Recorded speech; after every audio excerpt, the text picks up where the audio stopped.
Bonsoir et bienvenue dans Culturel. Je suis ravie de vous retrouver pour vous parler de la programmation culturelle en Sarthe en ce moment. J'espère que vous en profitez. Il y a encore quelques ponts qui nous permettent d'aller un petit peu partout en Sarthe, profiter de la programmation.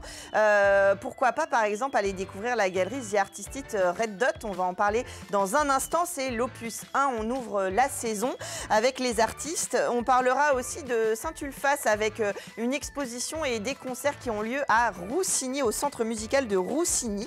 Un nouveau groupe Nana Nerf, un groupe de femmes qui sont sur scène et aussi dans l'ombre, mais qui s'organisent en collectif. On en parlera avec elles dans un instant. Et puis pour finir, on ira à Saint-Cénéry pour découvrir les rencontres de Saint-Cénéry les 18, 19 et 20 mai prochains. Tout ça, c'est l'actualité culturelle dont on parle tout de suite avec nos invités.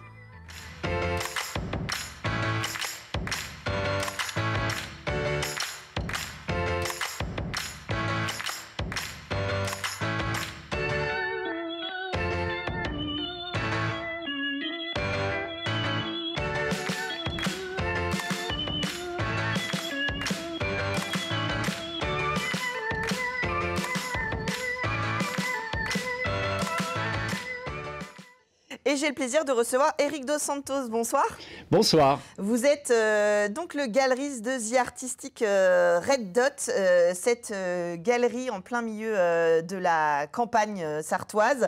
Et vous nous avez fait le plaisir de nous mettre en relation avec Bruno Guilleneuf. Bonsoir.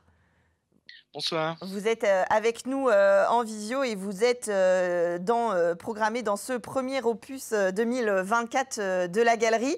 Peut-être pour ceux qui ont raté les épisodes précédents, nous resituer un petit peu le projet The Artistic Red Dot. Alors les journalistes ont résumé en disant que c'est une galerie parisienne au milieu des bois sartois, donc je trouve que c'est pas mal.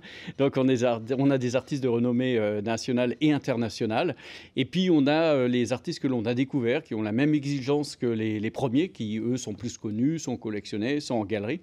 Et ils ont la même exigence, mais ils ne font pas partie des élus qui sont en galerie et collectionnés. Donc on met ensemble une exigence commune, mais avec des artistes connus et d'autres moins connus. Dans un domaine, alors c'est une galerie sur rendez-vous, on prend rendez-vous pour avoir l'occasion de visiter ces opus avec ces expositions, avec ces artistes sélectionnés.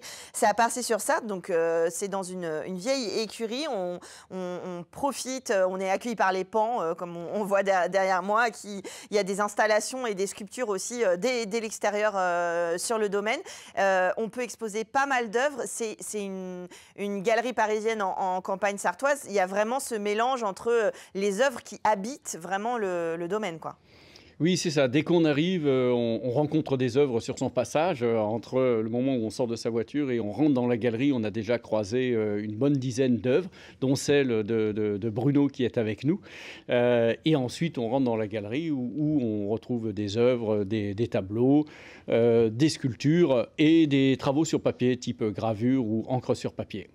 Alors, Bruno Guilleneuf, comme on le disait, vous êtes artiste protéiforme. Il y a des installations qu'on a découvert de vous un peu partout. Là, vous allez exposer pour la première fois à Parçay-sur-Sarthe. Vous rejoignez la galerie The Artistic Red Dot. Qu'est-ce que ça a de différent? Comment vous voyez ce partenariat, cette présentation au public sartois? Déjà, c'est la première fois, je crois, que j'expose dans la Sarthe. Donc, c'est une bonne première fois parce que l'enthousiasme de Eric est vraiment communicatif.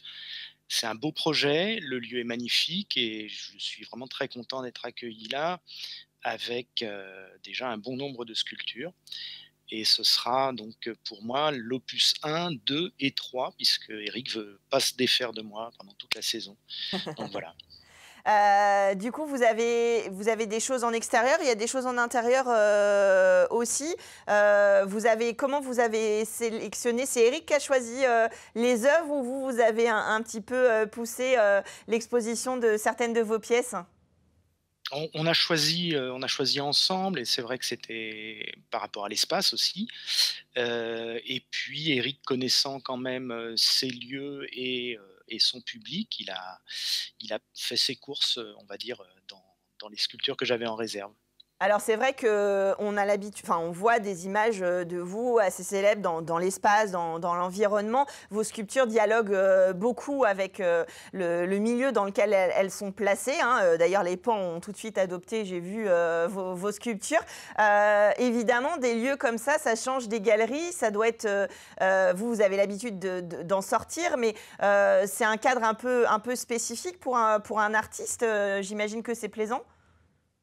Oui, alors moi, c'est toujours intéressant de voir une sculpture, évoluer au fil des lieux, dans lesquels elles sont présentées parce que, il y a beaucoup de vide dans mes œuvres, comme on le voit. Et donc forcément, à travers ces vides qui sont dans les sculptures, le paysage rentre dans la sculpture. Et à chaque fois, dans chaque lieu, la sculpture est différente.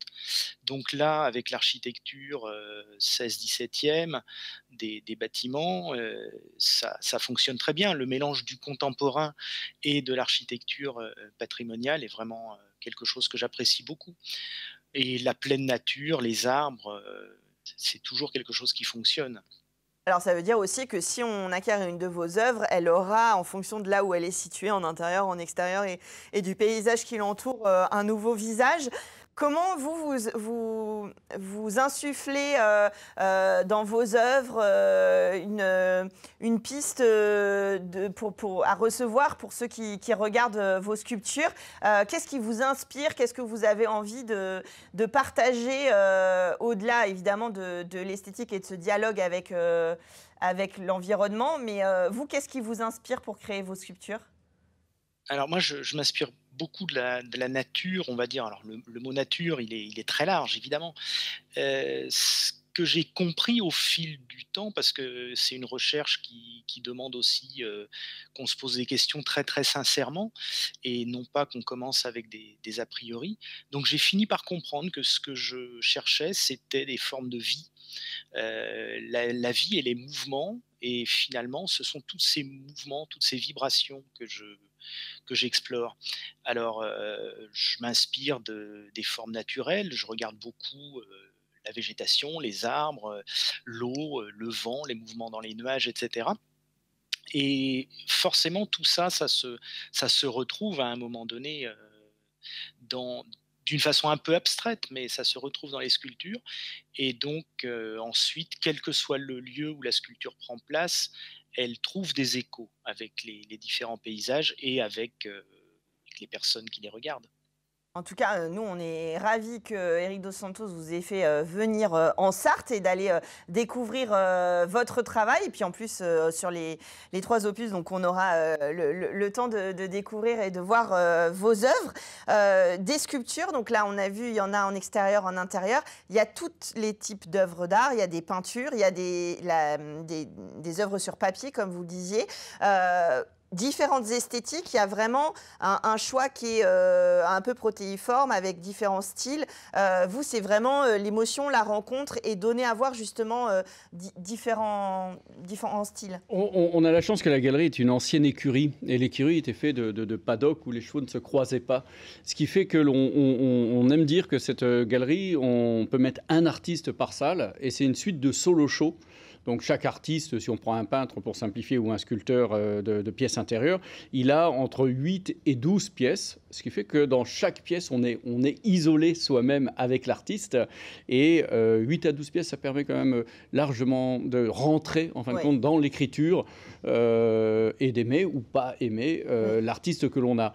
De s'en imprégner, de voilà, découvrir déjà une partie de son le fait travail. que les salles soient séparées et le fait qu'il y ait un nombre d'œuvres relativement important, ça nous permet de pouvoir faire une exposition avec plusieurs artistes, peut-être de façon un petit peu hétéroclite, parce qu'à chaque fois qu'on passe une porte, on se lave les yeux et on repart dans une nouvelle émotion. Je pense que c'est vraiment une chance d'avoir ces salles et ces différentes écritures. Après, c'est un peu aussi le principe de la galerie, c'est que d'arriver à un moment à provoquer cette émotion qui va faire qu'il y a une pièce, une œuvre ou une pièce, tout le travail d'un toute l'œuvre d'un artiste qui nous émeut. Il y a une rencontre qui se fait. Et puis, c'est une galerie. Donc après, évidemment, on peut acheter ces œuvres-là.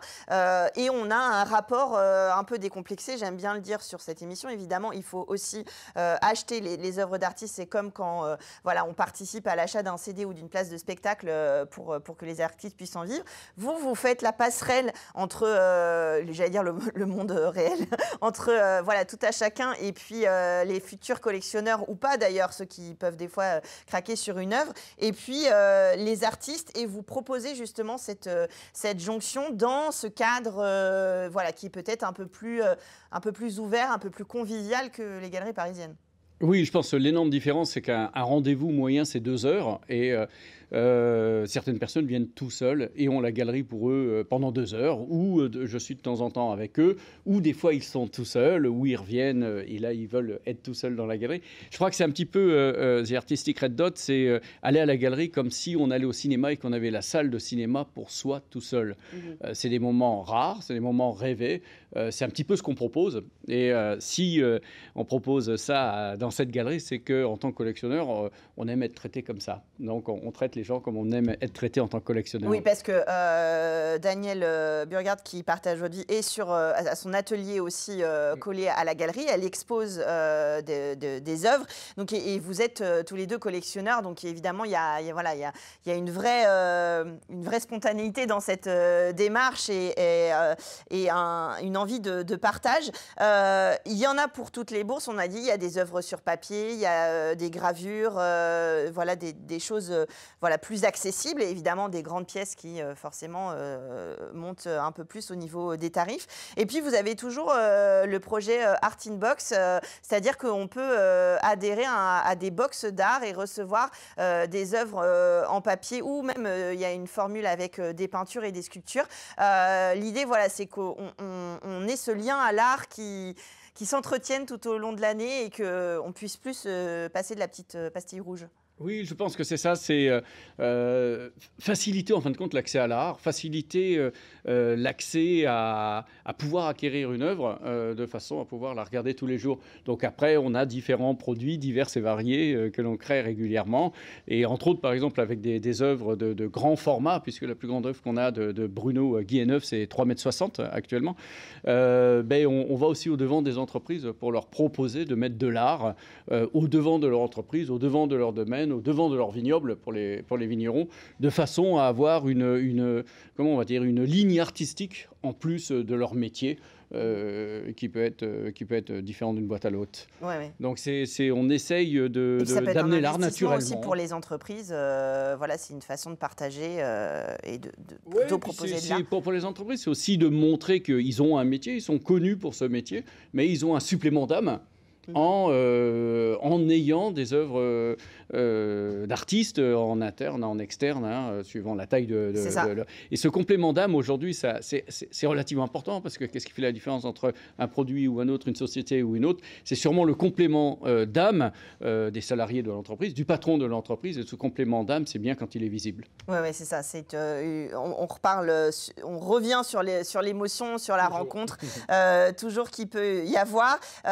C'est jusqu'au... Alors, Opus 1, c'est jusqu'au 26 mai. C'est ça. Le week-end du 4 et 5 mai, pas besoin de prendre de rendez-vous. De 10h à 18h, vous venez comme vous êtes. Il faut bien sûr venir à Parçay-sur-Sarthe. Et puis, on a une conférence sur les techniques artistiques le jeudi 16 mai à 19h. Donc là aussi, on peut s'inscrire. De toute façon, vous allez sur le site The Artistic Red Dot. Vous prenez rendez-vous si vous voulez aller visiter la galerie. Et puis, l'Opus 2, ce sera pour le mois de juin. Vous viendrez nous en reparler.